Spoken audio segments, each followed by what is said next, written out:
Atish Dile. This is Sakina Bhatt and welcome to Tibet This Week, a weekly feature in English about this week's news on Tibet, His Holiness the Dalai Lama and Central Tibetan Administration. Let's look at the headlines first. World needs India's culture of religious tolerance, karuna, mind training, says His Holiness the Dalai Lama. His Holiness the Dalai Lama begins introductory Buddhist teachings for Tibetan youths. CTA President speaks on completion of 15 Kasha's second year in office. Grant Tashi Wangchuk immediate release, says UN mandate holders to China. Tibetans across India mark toward a clean India to thank India. At the third founding anniversary of Himachal Abhi Abhi, local news network Balaji Media Communications held at Kangra on Saturday last week, His Holiness the Dalai Lama emphasized the importance of rich ancient Nalanda tradition, acknowledging India's vast ancient knowledge.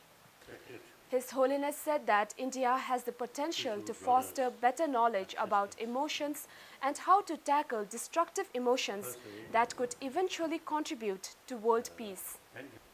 Expressing admiration for the Indian tradition, His Holiness said that the ancient Indian philosophy of ahimsa and karuna are highly relevant, which will enable people to live in a happy society. So, India's tradition or India's message of tolerance, message of ahimsa, and India's practice of religious harmony, very relevant to today's world. His Holiness further added that we must revive this tradition not through ritual and prayer, but through education. On Wednesday this week, His Holiness the Dalai Lama inaugurated a 3-day introductory Buddhist teaching for Tibetan youths, mainly those in Tibetan schools and colleges at Zuglakhang. The topic of discourse was Shanti Devas, a guide to the Bodhisattva's way of life, a Mahayana Buddhist text written around 700 AD by Shanti Deva. Highlighting the importance of secular ethics, His Holiness mentioned that education today needs not only to develop human intelligence, but also to strengthen basic human values. The secular ethics are sem motive songe di ene shadang zo chayong yare shadang nyambuti ene zaware oda zawa komna samla shidi yungri sine oda dishe yare chaswa. The Tibetan spiritual leader asserted that a happier and meaningful humanity could be possible if our society overcomes the shortcomings of modern education and incorporates compassion and warm-heartedness into its education system. On Thursday last week, CTA President Dr. Lobsang Singye spoke on the completion of 15 Kasha's second year.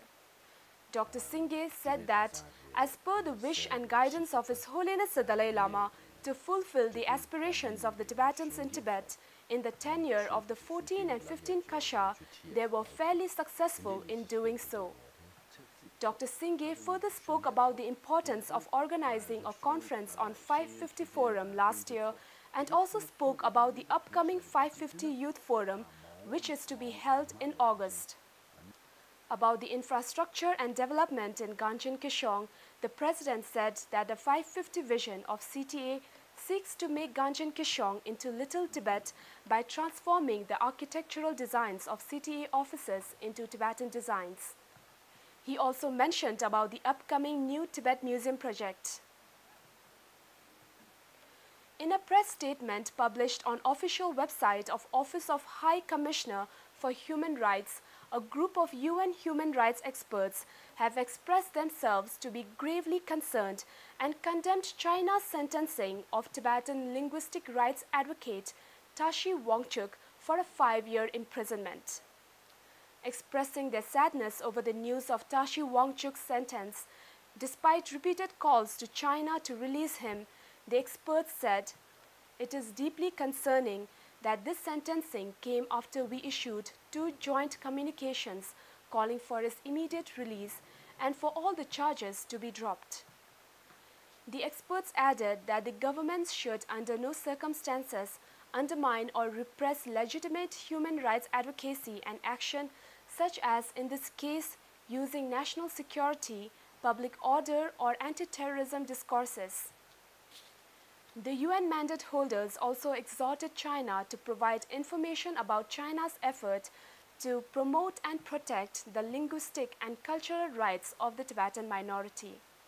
The experts also expressed their disappointment about China's failure to provide satisfactory response to the information asked by the experts.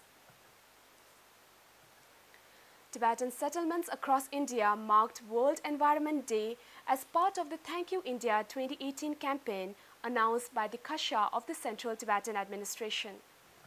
Residents of the Tibetan settlements, led by the settlement officers and staff, initiated tree planting drives, cleanliness drives, etc.